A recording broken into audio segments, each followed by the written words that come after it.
미국 증시 분위기를 생생하게 전해드리는 이항영의 월가이드 시간입니다. 오늘도 MTN 이항영 전문위원님과 함께 이야기 나눠보겠습니다. 위원님 안녕하세요. 네, 안녕하세요.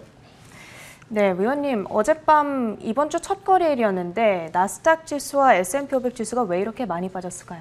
네, 그러니까요. 나스닥이 최근 2개월 만에 최대폭으로 하락을 했습니다. 물론 다우는 그나마 장중에서 사상 최고가를 가다가 결국은 종가에 좀 밀려나면서 3대 지수 모두 하락을 했습니다. 특히 이제 말씀하셨던 대로 나스닥의 하락폭이 상대적으로 컸기 때문에 하루 종일 일중 차트만 보더라도 시작부터 거의 어떤 플러스를 한 것은 다우지수 정도밖에 없고요. 모든 양대 지수는 S&P 500, 나스닥 계속 흘러가는 모습을 보여줬습니다. 역설적으로 보면 여러 가지 얘기를 할 수 있겠으나 결국은 경제활동 재개 그리고 경기가 좋아지면서 많은 사람들이 이제는 기술주, 그러니까 성장 섹터에 몰려있던 것보다는 일단은 소위 오프라인 위주로 많은 사람들이 활동을 하고 있고 그런 쪽에서 일상을 즐기기 시작한 것이 결정적으로 기술주의 상대적인 어떤 부진 이런 것들이 좀 이어지고 있다라는 시각이 지배적이다라고 할 수 있어 보입니다. 어찌됐건 10년물 금리 같은 경우도 소폭의 조금씩 상승 시도를 다시 한번 하고 있다라고 보셔야 되겠고요. 그러다 보니 경제활동 재개에 대한 기대감이 만연하면서 투자자들도 관심은 금융주라든가 산업재, 소재주 같은 에너지 포함해서 이런 소위 경기 민감주에 대한 관심이 커져가고 있는 것을 우리가 부인할 수 없겠습니다. 물론 사이버 어택이라는 특이한 사항이 있었지만 유가도 2개월 만에 다시 65달러를 회복 시도하고 있고요. 특히 이제 미국은 5, 6월 지나면 물론 작년에는 이제 여행도 못 갔던 사람이 이제는 곧 이제 5월 말 되면 대부분의 학교가 일단 방학을 하지 않습니까? 네. 그러다 보면 일제는 다시 한번 드라이빙 시즌인데 이제 이런 것과 맞물리면서 지금 미국의 휘발유 가격이 좀 빠른 속도로 올라갈 수 있다. 이런 얘기까지 나오면서 결국 에너지 관련 주들이 오늘 상승한 것이 시장 전반적인 특징이 되겠습니다. 오늘 엑소모빌 같은 경우도 오늘 소폭의 상승을 하면서 52주 신고가 행진을 계속하고 있겠고요. 대표적인 산업재입니다. 캐터필러 사상 최고가를 계속했습니다. 웨이스트 매니지먼트 하면 우리나라에는 익숙하지 않지만 저희도 한번 무작정 따라하기 위해서 2번 소개해드렸는데요. 대표적인 청소업체라고 보셔야 되겠네요. 역시 사상 최고를 갖고 있고요. 버크셔 해서웨이 하면 대표적인 가치주라고 하나를 사면 딱 이걸 사면 된다라고들 얘기를 많이 하고 있는데 이런 것들은 오늘도 여전히 사상 최고가를 갖고 있습니다. 또 하나 일단은 시장에서 부담스러운 요인들은 WHO에서 인도발 3중 변이 바이러스를 결국 글로벌 리스크까지 지정하는 거 아닙니까? 이런 것들도 여전히 시장에 좀 발목을 잡는 그런 요인 중에 하나임은 분명했습니다. 네, 기술주들에서 경기 민감주들로의 로테이션은 계속 지속이 되고 있는 것 같고요. 오늘은 그게 조금 세게 나타나면서 나스닥 지수 크게 빠졌고요. 그래도 다우 지수는 그나마 잘 버텨주는 모습이 나타난 것 같습니다. 빅테크주 들의 주가가 크게 떨어진 만큼 오늘은 하나씩 확인을 해볼 텐데 일단 알파벳부터 살펴주실까요? 네, 맞습니다. 구글과 페이스북, 구글은 이제 모여서 알파벳으로 상장되어 있는데요. 시트그룹에서 이들 두 기업을 기존에 매수해서 중립으로 투자액 자체를 내려왔습니다. 이들 두 회사는 결국은 광고 시장이거든요. 이들의 입장, 시트그룹의 입장에서 보면 온라인 광고 시장에 대해서 기대감이 너무 지나치게 높다라는 시각을 얘기했습니다. 목표 주가는 2,400달러와 320달러 유지했지만 현재 가격 수준이기 때문에 중립 의견이나 마찬가지라고 일단 이해하시면 되겠습니다. 오늘 구글이 2.6% 내렸고요. 페이스북은 4.1% 내렸습니다. 아마존이 지난번에 실적을 발표하면서 사상 최고가를 바로 찍고 그다음부터 계속 흘러내리면서 지금 3,100달러 수준까지 내려오고 있고 오늘 다시 3%가 떨어졌습니다. 테슬라도 6% 이상 떨어지는 모습이죠. 여전히 이런 성장 섹터에 있는 것들에 대한 기본적인 어떤 보수적인 시각이 좀 만연해 있다고 보셔야 되겠고요. ARKK 같은 거 캐시우드의 대표 ETF가 되겠는데요. 11월 이후 최저가이자 금년 1, 2월의 최고점 대비 우리가 35%나 하락한 오늘 하루만 해도 5.2%나 하락한 모습입니다. 네, 알겠습니다.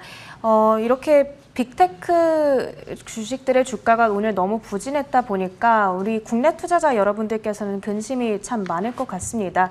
월가에서는 여기에 대해서 지금 어떤 평가들이 나오고 있는지도 한번 말씀해 주실까요? 네, 월가의 대부분의 어떤 IB들은 기존에서부터 경기 민감주랑 가치주를 좀 늘려야 된다는 얘기를 지속적으로 많이 하고 있게 다수의 의견이라고 여러 번 소개해드렸는데 다만 이제 미국에서도 소위 로빈후드를 비롯한 소위 이제 젊은 투자가들, 밀레니얼 그리고 그 이하 소위 그 그 Z세대라는, 우리나라에서는 요즘 MZ세대라고 얘기를 많이 하고 있지 않습니까? 그런 분들은 소위 성장 섹터에 대해서 집중적으로 해왔다는 거죠. 왜냐하면 10년 동안 그런 주식들이 시장을 상대적으로 강해왔기 때문에 너무나 익숙해져 있다는 것인데, 이제 경기 민감주 그리고 경제활동, 지난 작년에 팬데믹 이후에 경제활동을 재개하는 시점에 딱 가니까 뭔가 좀 안 맞는 것들이 지금 이어지고 있기 때문에 당혹감을 느끼는 분들이 많이 미국에도 있고 우리나라에도, 특히 우리나라 주린이 분들이 많이 계신 것 같습니다.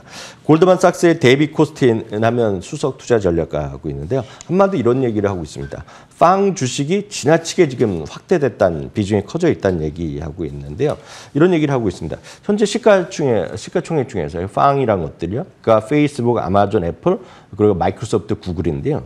이런 것들의 비중이 전체 시가총액에서 S&P 500 기준으로 21%. 그러니까 5개 중에 하나가 이거란 얘기입니다. 그나마 이거는 한국보다는 낫죠. 한국은 삼성전자 하나가 40%를 차지하고 있거든요. 그렇지만 미국에서 이렇게 시가총액 5개가 이렇게 많이 커진 거는 물론 25% 간 적도 있지만 상당히 높다는 것인데요. 그동안 S&P의 100년 동안의 역사를 보면 탑5의 비중이 14%였거든요. 그러니까 네. 지나치게 쏠려 있다는 것에 대한 문제의식은 분명히 있다는 것입니다. 다만 이제 법인세 인상, 물론 이것이 28%를 진짜까지 갈지, 그리고 40% 수준의 자본이득세가 나올지는 아직 모르지만, 최근 이런 것들이 그 인상의 요인이 결국은 최근 5년 동안 5조 달러의 가치가 늘어난 소위 빵 주식들에 대한 직격탄이 될 거라는 얘기하고 있고요. 구체적으로 28%의 법인세가 만약에 될 경우에는 이들 기업의 컨센서스 이익에서 지금 9% 정도 줄어들 가능성이 크다라고 얘기하고 있고요. 비슷한 얘기를 많이 하고 있습니다. 바이털 널리지의 창업자도 빅테크 주식들에 대한 어떤 실망감이 나오고 있고, 특히 종목별로 보면 흔히 얘기해서 지지선 같은 거를 어떤 긋는 분들 있는데요. 이런 지지선이 이탈하고 있다는 모습을 얘기하고 있습니다. 펀드 스트레스의 톰린은 기본적으로 이런 기술주에 대해서의 경고의 목소리를 사실 보면 이분은 작년 9월부터 했던 사람이 되겠는데요. 이런 얘기를 하고 있습니다. 팬데믹으로 피해를 컸던 섹터 중심으로 반등이 지속될 거란 얘기를 하고 있고요. 이들은 구체적으로 산업재나 에너지 그리고 금융주까지 얘기하고 있는데, 이분은 이제 소재주가 너무 많이 올라갔기 때문에 소재주의 자리를 금융주가 대체할 거란 얘기를 하고 있습니다. 그러면서 하는 얘기가 빅테크의 상대적 부진이 하반기에도 이어질 거라는 얘기하고 있고요. 전체적으로 보면 기술주는 중립, 빵 비중은 축소 의견을 얘기하고 있고요. 성장 섹터 중심의 자금이 일부 필수 소비재로도 갈 거라는 얘기입니다. 필수 소비재하면 P&G 같은 거 있지 않습니까? 네. 그리고 것들 크록스 이런 것들이, 클로락스 이런 것들이 되겠는데, 이런 것들도 지금 이동할 거라는 얘기를 하고 있고요. 그러면서 필수 소비재를 매도해서 중립을 올려놨습니다. 종목으로 보면 엑슨모빌, 잠시 전에 차트도 한번 보여드렸는데, 그리고 에너지 섹터에는 할리바튼, 그리고 미국에서 가장 오래된 은행하면 뱅크 오브 뉴욕 멜론이라는 은행이 있는데 이것들, 그리고 제너럴 일렉트릭 이런 것들에 대해서 비중 확대, 그리고 이런 뉴스를 탑픽으로 제시하고 있다는 것도 참고하시면 좋겠습니다. 네, 오늘 나스닥이 워낙 크게 한번 출렁했다 보니까 이런 이야기들이 더욱더 부각이 되고 또 더 걱정이 될 수밖에 없는 것 같아요. 우리 위원님께서도 이런 말들에 어느 정도 동의를 하시나요? 저도 기본적으로 보면 네. 저는 모두 워낙 성장주나 기술주를 좋아하고 있으나, 기본적으로 보면 늘 말씀드린 분산 투자를 하는 것이 무조건 가장 중요하다고 말씀드리는데, 네. 문제는 이제 성장주나 이런 기술주에 많이 갖고 있는 분들, 뭐 한국에서도 마찬가지, 젊은 분들은 그런 쪽에 워낙 익숙하시기 때문에 그런 주식이 안 된다를 떠나서 지금 여러분들이 하실 일은 여러분들이 안 갖고 계신 쪽, 그러니까 지금 상대적으로 좀 부족한 주식을 늘리는 거를 빨리 시작하셔야 되겠다라고 말씀드릴 수 있겠네요. 네, 이렇게 어려운 장세가 펼쳐지는 때일수록 분산 투자, 내가 가지고 있지 않은 섹터, 가지고 있지 않은 종류의 종목들에 눈길을 돌려보자는 말씀 해주셨습니다. 계속해서 1분기 실적들 중간 점검 또다시 한번 해보겠습니다. 이제 정말 막바지 국면에 접어들었거든요. 어떤 소식들이 새롭게 있었을까요? 네, 물론 오늘 이제 흐름 보면 나스닥 성장주 갖고 좀 속상하지만, 큰 틀에서 보면 시장은 장기적으로 보면 여전히 긍정적으로 보시는 게 맞다라고 말씀드릴 수 있겠는데요. 왜냐하면 1분기 실적 이제 중간 점검도 아니죠. 왜냐하면 85% 정도가 끝났기 때문에 거의 이제 막바지라고 보셔야 되겠는데요. 팩트셋 기준으로 보면 1분기 이익 전망이 49.4가 나오고 있고요. 레피니티브 기준으로 보면 50.4%가 나오고 있는데요. 이 그림은 상당히 흥미로운 그림입니다. 이것이 그냥 실적 자체 이런 그림이 아니라 1분기 이익 증가율 자체가 되겠는데요. 금년 초에는 이게 불과 15% 남짓의 이익 전망이 증가 전망이었는데 지금 50%를 넘나드는 수치가 나오고 있다는 것 자체는 그만큼 이익 전망 비율이 빠른 속도로 올라가고 있다는 의미가 되겠고요. 그 다음 그림은 이익 조정 비율입니다. 이익 조정 비율은 예를 들어서 이익 전망을 상향한 기업 대비 하향한 기업인데요. 압도적으로 8대 2가 나오고 있습니다. 그것은 무슨 얘기냐면 S&P 500 전체적인 기업의 평균적으로 보면 이익 전망에 상향한 기업이 계속 꾸준하게 압도적으로 늘어나고 있기 때문에 현재의 어떤 현재의 주가보다는 상당히 밸류에이션이 좋아질 수 있다는 얘기입니다. 쉽게 해서 그 다음 그림 보여드리면 이익 전망이 계속 상향되면서요. 흔히 얘기해서 밸류에이션 부담 얘기할 때 PR을 얘기하고 있는데 이 그림은 12개월 예상 실적 기준 PR인데요.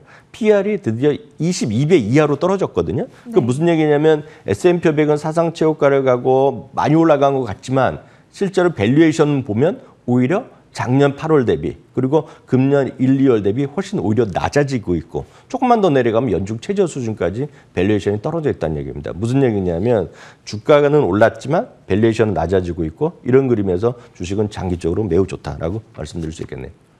네, 오늘 자고 일어나셔서 놀라신 분들 굉장히 많았을 것 같은데요. 오늘 하루의 장세 너무 일희일비하지 말고 계속해서 지금 시장 전체적으로 봤을 때는 어쨌든 나쁜 상황은 아니다라고 말씀해 주셨고요.